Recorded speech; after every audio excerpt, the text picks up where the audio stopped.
Entré al baño del restaurante y desde el pequeño cubículo donde me refugié, escuché. Ya está pensado. Ella no sospecha nada. Y el piso ya está alquilado. Mi mundo, de golpe, se volvió un sonido apagado, como si alguien hubiera puesto una mano sobre mi pecho y apagado el latido que conocía desde hacía 18 años. Me reconocí a mí misma allí, inmóvil, mientras las voces seguían detrás de la puerta, risitas cómplices, nombres que yo conocía por las historias de oficina, y el eco de la palabra divorcio, como si fuera un título en neón. No fue una noticia lejana, fue una sentencia pronunciada con normalidad, con la misma naturalidad con la que se hablaba del clima. Escuché a Bruna decir algo que sonó a tranquilidad planificada, y a Carla añadir, con el tono orgulloso de quien ha sido incluida en un secreto, que ya está todo listo, el contrato y la mudanza. Y mi nombre, pronunciado sin sorpresa ni sombra de duda, flotó en el aire. Susan no tendrá idea. En ese instante entendí dos cosas, que había un plan, y que yo era parte del mobiliario de ese plan, un accesorio a retirar cuando conveniera. Fue una sensación extraña, furia fría, mezclada con una claridad despiadada. No pensé en gritar, no por falta de ganas, sino por la certeza de que gritar ahí no cambiaba lo que acababa de escuchar. Me lavé las manos sin mirar hacia el espejo. Sentí el agua fría como una lista de finales posibles sobre mi piel. Si esta historia te toca de alguna manera, dale like y dime desde qué ciudad me escuchas. Saber que alguien más la mira desde otro lugar me sostiene. Retrocedo. Necesito que entiendas la vida que llevaba, para que la sorpresa no suene cinematográfica. Fue sobre todo cotidiana. Ricardo y yo llevábamos 18 años juntos. Nos conocimos en una época en la que las promesas parecían más pequeñas y más fáciles de cumplir. Nos casamos con la idea de construir algo que resistiera el tiempo. Casa, trabajo, domingos con café, complicidades hechas de pequeñas rutinas. No tenemos hijos. Eso no cambió muchas cosas, pero sí permitió que la vida se sembrara en nosotros y en lo que compartíamos. Cenas, proyectos, un viaje al año que nadie más organizaba, el sillón que elegimos juntos. Con el paso de los años, el amor fue transformándose en costumbre, como un libro abierto que ya no se consulta con la misma curiosidad.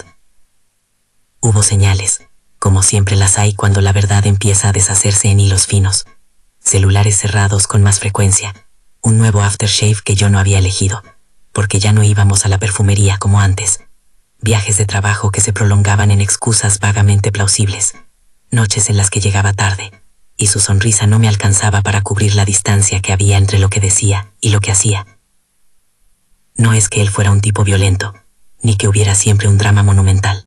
Ricardo siempre fue, en apariencia, el marido ideal para el vecindario, atento en fiestas, correcto con mis amigas, ese tipo que te presentas como logro silencioso en las conversaciones. Pero la fidelidad no solo se mide con grandes gestos, a veces se disuelve en decisiones pequeñas y planificadas, en secretos guardados en carpetas del ordenador que no sabes que existen hasta que todo está ya. Había momentos que intentaba justificar. Está cansado, me decía, es la presión del trabajo. Me decía eso porque no quería mirar las señales del miedo que otros gestos me provocaban. Una factura no explicada, el olor a tabaco en su chaqueta cuando no fumaba, una llamada que silenciaba en cuanto entraba a la habitación. Algunas veces enfrenté la timidez de preguntar y él contestaba con evasivas que se parecían a pijamas gastadas, cómodas y ya usadas. Durante meses, las sospechas eran como pequeñas grietas en una pared pintada de confianza. No me dejaban dormir quién soy. Me hacían mirar los cajones del baño con una desconfianza que me resultaba ajena. Empecé a anotar mentalmente los incidentes, no por paranoia, sino para no perder la cabeza cuando todo saltara por los aires. Pero no pensé que ese todo llegaría en forma de una conversación escuchada detrás de una puerta. Volvamos a la noche en que todo cambió. Era la cena de la empresa por la promoción que, según rumoreaban, iba a recibir Ricardo.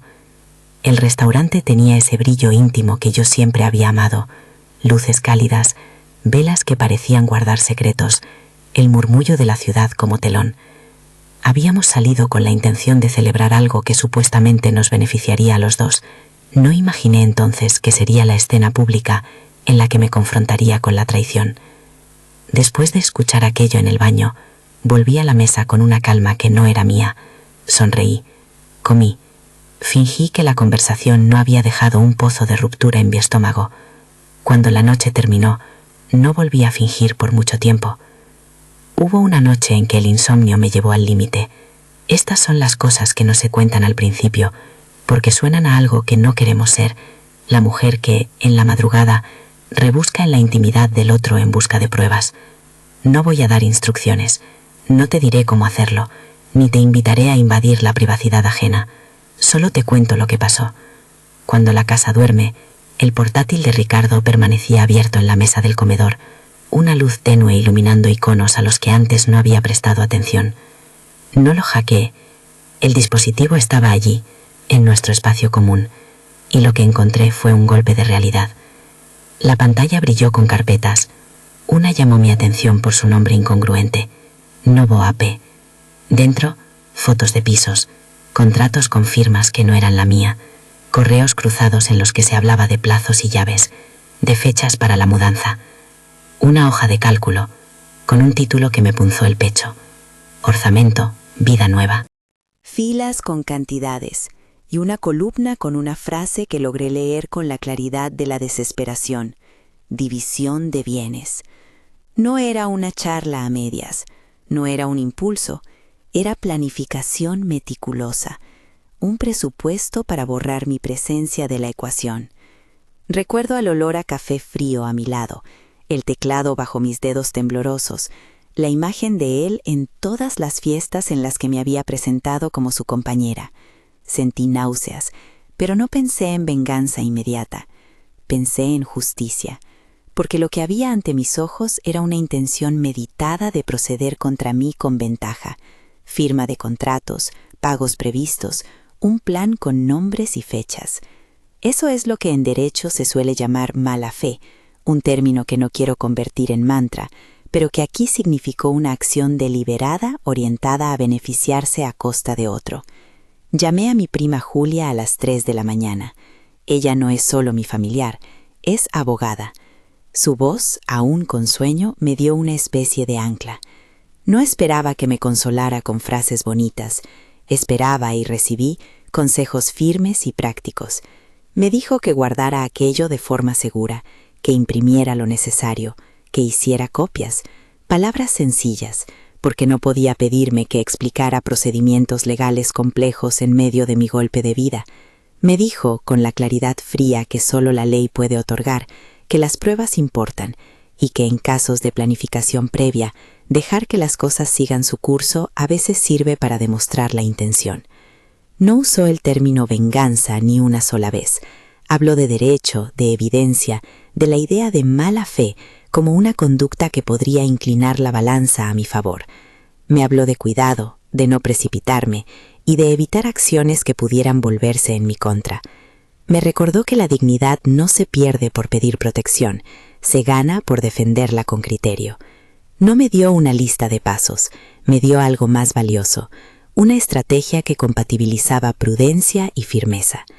Guardé los archivos en una carpeta digital y también imprimí lo esencial. La sensación de recortar esa realidad en papel fue curiosa. Por un lado, el alivio de que aquello ya no estaba solo en la luz fría de la pantalla. Por otro, la confirmación de que la traición había tomado forma concreta. Puse los papeles en una carpeta, la metí en el bolso y la dejé al lado del abrigo como quien guarda un arma y una carta a la vez. No puedo decir que la decisión fuera sencilla. Hubo de nuevo una conversación interna larga y dolorosa. ¿Exponerle en público? ¿Enfrentarle en privado? ¿Dejar que la empresa actuara en su propio interés? ¿Ir directamente a operar legalmente sin humillar? La rabia te empuja a humillar. La sabiduría te ayuda a obtener justicia. Elegí esta última no porque fuera un acto frío de estrategia, sino porque quería que quedara claro que mi demanda no era de venganza personal, sino de reparación ante una mala fe evidente. Quería que no quedara solo en un rumor, sino documentado, expuesto y, por tanto, imposible de obviar. Planeamos la acción con Julia y la convertimos en algo casi ritual. Imprimir correos, marcar fechas, hacer copias, guardar capturas. No detallaré cómo, no es una guía. Solo diré que cada hoja que metí en la carpeta era un paso hacia una posible libertad, hacia la construcción de una defensa que no dependiera de sarcasmos al filo de la noche, sino de documentos que contaran el plan con letra clara. Hablé con ella, y también con alguien que no imaginé del todo, mi propia voz interna. Le pregunté si esto era lo que quería, si prefería un divorcio que fuera noticia o uno que fuera discreto, si quería despojarle de su reputación o recuperar la mía. No hubo una respuesta mágica, sino una claridad pausada. No buscaba destruir a otro, buscaba que la verdad se mostrara y que la reparación fuera posible. Esa reparación podía pasar por el reconocimiento público de lo que había ocurrido, y si la mejor manera de iniciar ese reconocimiento era en el mismo escenario donde él iba a ser celebrado, entonces habría que considerar hacerlo allí. Suena dramático, lo sé, suena a película, pero así es la vida, a veces. Toma giros que solo tienen sentido cuando tomas la decisión de no ser silenciosa. En los días que siguieron, la casa se convirtió en un tablero compartido. Llamada tras llamada, algunos muebles prestados por amigas que no sabían la razón, cenas improvisadas porque mi estómago no toleraba cocinar. Ricardo seguía actuando como si todo fuera normal. Por fuera, continuaba siendo el compañero afectuoso de la vida común. Por dentro, yo me movía con la carpeta pegada a mi cuerpo, como si llevara un corazón nuevo. Las amigas de la oficina, Bruna y Carla, seguían con su rutina, sin imaginar que sus voces habían sido la chispa. Había entre nosotros una teatralidad fría, la de quienes actúan sin saber que su actuación es el eco de una verdad que alguien ya ha visto. Prepararme no era solo una cuestión de papeles, era también un entrenamiento de la voz que quería tener esa noche, firme, serena, sin gritos ni insultos. Quería que las palabras tuvieran el peso de una evidencia y no la ligereza del rencor.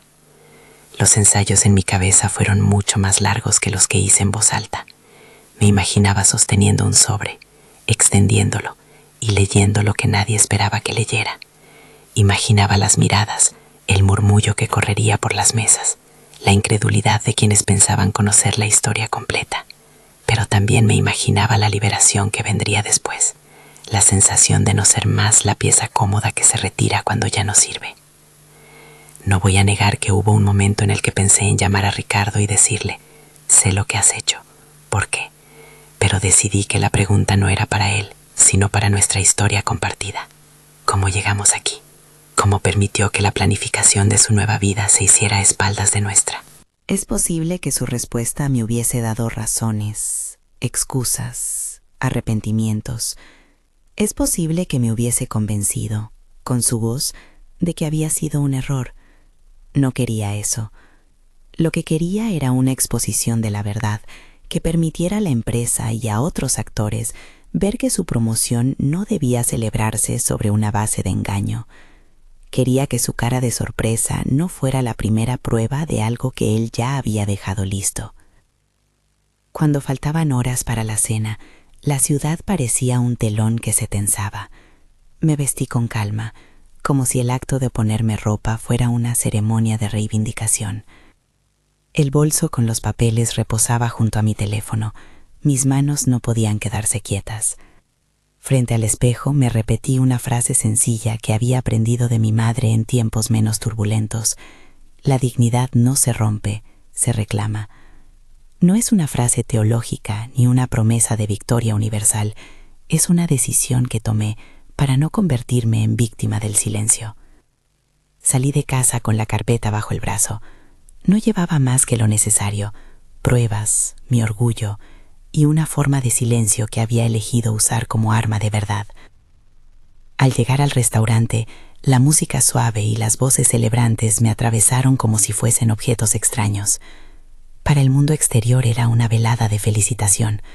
Para mí, la velada donde decidiría si dejaba que la humillación me encontrara en la intimidad o si la enfrentaba con luz. Vi a Ricardo en la entrada, impecable, sorprendido por el cariño de algunos colegas, abrazado por aquellos que creían celebrar su mérito. Vi al gerente general acercarse con la sonrisa protocolaria y la sala llenarse del rumor correcto de la aprobación corporativa. Pude haberme ido. Nadie me obligaba a quedarme y transformarlo todo en una escena. Hubo un instante, solo uno, en que pensé en salir, en tomar un tren a ninguna parte, en desaparecer entre las luces de la ciudad. Pero la carpeta pesaba más que mis ganas de huir. La prensa no iba a estar allí, ni era mi objetivo. Mi objetivo era que quienes habían sido cómplices por acción u omisión vieran la verdad en un lugar donde su autoridad podía ser reexaminada. Subí al coche con la carpeta al lado. El motor encendió un zumbido familiar. Pensé en lo que diría si alguien me preguntara luego por qué lo hice. Diría la verdad, que no soporté la idea de que la vida que habíamos construido fuese dispuesta en filas de una hoja de cálculo sin que yo lo supiera, que no soporté que mis sueños, pequeños o grandes, fueran presupuestados por otros como si fueran objetos descartables. Al estacionar frente al restaurante, mi respiración se aceleró, no por miedo a la confrontación en sí, sino por la certeza de que a partir de esa noche nada volvería a ser como antes. Las luces del local se reflejaban en el cristal. En la mesa él reía con alguien que le sujetaba el brazo con afecto falso. El gerente le susurró algo al oído. Desde el coche, mi mano apretó la carpeta hasta que los papeles crujieron. Era un sonido que marcaba el paso entre lo que fui y lo que decidiría ser. Caminé hacia la entrada con pasos que parecían de otra persona. Las miradas me rozaron sin detenerse. Sostuve la puerta con un gesto que pretendía naturalidad. En el instante en que coloqué el primer pie dentro, una oleada de memoria me cruzó. 18 años de mañanas compartidas, de pequeñas ferias de la vida, de decisiones hechas en conjunto. No voy a negar la tristeza que se mezcló con la rabia. Era un cóctel amargo y claro. Tomé aire y avancé hacia la mesa principal, donde la celebración estaba en pleno auge. Fue ahí, en ese preciso movimiento de atravesar el salón, cuando supe que lo que había oído en el baño no solo me había quitado la tranquilidad, me había otorgado una responsabilidad, no la de castigar, sino la de exponer la verdad, para que, si alguien había planificado una vida nueva a mi costa, esa planificación no quedara impune. La puerta del restaurante se cerró tras de mí, la fiesta seguía, y con la carpeta aún cálida entre mis manos, me acerqué al lugar donde la historia que había construido con Ricardo iba a confrontarse con lo que él había preparado sin mí. Avancé hacia la mesa principal con la carpeta apretada contra mi costado, y cuando me planté frente a ellos, todo pareció reducirse a un murmullo lento. El tintinear de cubiertos, la música que seguía en el fondo, la respiración de quien está a punto de decir algo que ya no admite marcha atrás. Ricardo me miró con una sonrisa que quiso ser sorpresa y que, por algún motivo, no llegó a sus ojos. El gerente le palmeó la espalda como quien coronaba un triunfo. Yo respiré hondo y abrí la carpeta. No hice un discurso brillante, no hice una acusación teatral. Saqué las hojas, una a una, y las dejé sobre la mesa como quien coloca pruebas sobre una balanza. También saqué el móvil. Mostré las capturas de correo. Mostré la hoja de cálculo con el nombre que había leído en la madrugada. Orçamento Vida Nueva. No necesitaba traducirlo. La intención hablaba sin traducción. Señalé la columna donde, con números y fechas, aparecía la expresión división de bienes. Señalé contratos con firmas y correspondencias que hablaban de llaves, seguros, plazos de mudanza. Y dije, con voz que quería ser justa más que furiosa, esto no es un accidente, esto es un plan. Hubo un silencio enorme.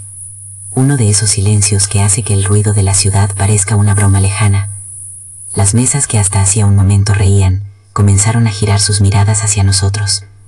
Vi el gesto de incomodidad en algunos rostros, la rapidez de quien busca una cámara en el bolsillo, la sorpresa dura en las caras de quienes hasta entonces imaginaban mi vida como algo que no necesitaba explicación.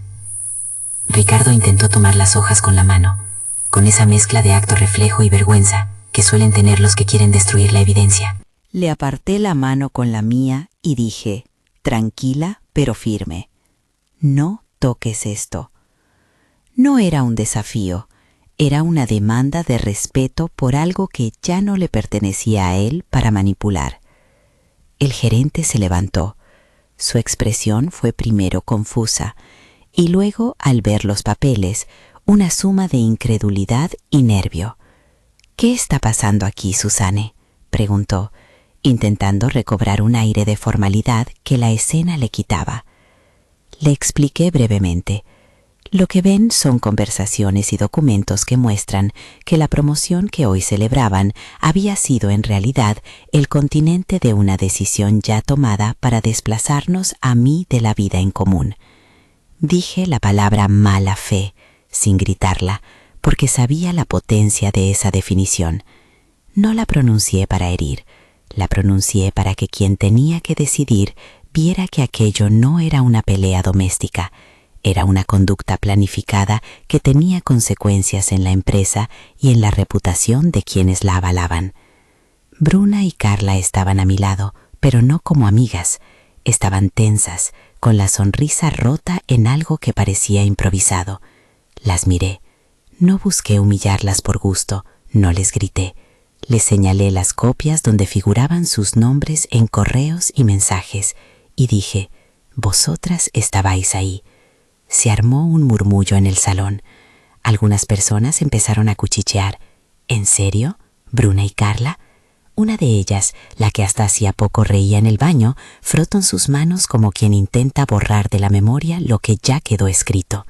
En ese instante alguien grabó. No sé quién empezó. Quizá fue un cliente, quizá una vecina de mesa. La tecnología, tan imperfecta y a la vez implacable, empezó a registrar la escena. No pedí que pararan, no intenté controlar la narrativa del mundo exterior. Mi objetivo no era airear por morbo, sino hacer que esto fuera visto por testigos que valieran la pena. La empresa, las personas que lo aplaudían, quienes podían impedir que una promoción se sustentara en un engaño. Ricardo se levantó con la cara de quien siente que pierde el piso bajo sus pies. No dijo nada coherente al principio. Intentó explicar que había sido un malentendido, que las hojas eran borradores o planes personales. No me sorprendió su defensa.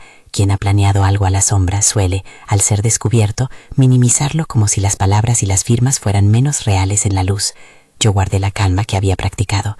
No quería que mi reacción se confundiera con rabia inmadura. Quería que las palabras y los papeles hablaran. El gerente, con la carpeta delante, llamó a alguien por el teléfono con la voz que intentaba sonar a protocolo. Fue claro que la celebración se desmoronaba.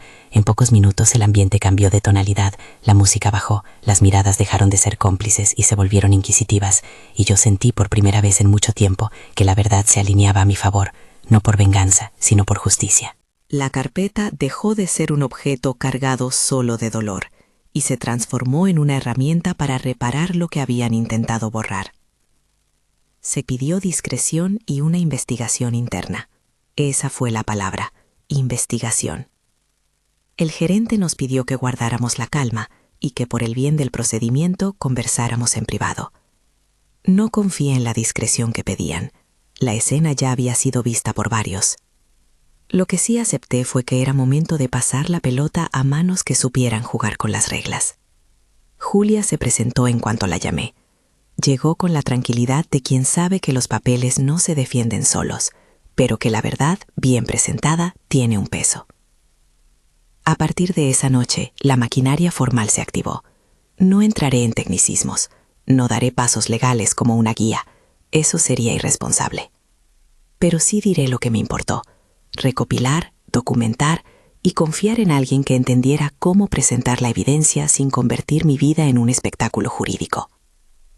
Julia habló con Recursos Humanos. La empresa abrió una investigación. La promoción fue suspendida provisionalmente hasta esclarecer los hechos. Fue una decisión que a quien observaba parecía justa. A mí me supo a alivio y a confirmación de que no era la única que veía lo que había sido planeado. No fue una victoria inmediata ni total. En los días que siguieron, las conversaciones en la oficina se llenaron de versiones. Unos defendían a Ricardo por años compartidos y por la costumbre de verlo como un profesional intachable. Otros empezaron a mirar con distancia, a medir cómo las acciones privadas podían enturbiar la vida pública. Bruna y Carla, ante la evidencia, ensayaron disculpas que olían a conveniencia, palabras blandas que intentaban separar el señalamiento público de la culpa privada. No las detuve, no las humillé. No era mi objetivo reducir a nadie. Quería claridad, reparación. 3 días después de la cena, presenté la solicitud de divorcio. No hice un anuncio grandilocuente.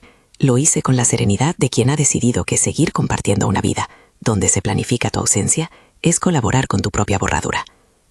No fue una decisión tomada a la ligera. Fue una decisión que, aunque dolorosa, me devolvía la posibilidad de elegir mi futuro sin estar presupuestada por otros. No mencionaré cifras ni detalles de acuerdos. Hay cosas que deben quedar entre abogados y juzgados, y respeto ese límite. Lo que sí puedo decir es que para quienes preguntan si siempre gano así, la respuesta es no. Cada caso es distinto. En el mío, la combinación de documentos, testigos y la claridad de la evidencia inclinó la balanza hacia lo que puedo llamar con cautela una resolución favorable, en la distribución de bienes por demostración de mala fe. Si necesitas detalles legales, consulta con alguien que se dedique a eso. Yo comparto mi historia, no un manual. La reputación de Ricardo sufrió un golpe inmediato. En la empresa, su promoción quedó en suspenso y la investigación interna continuó mientras yo intentaba recomponer mi respiración y mi agenda.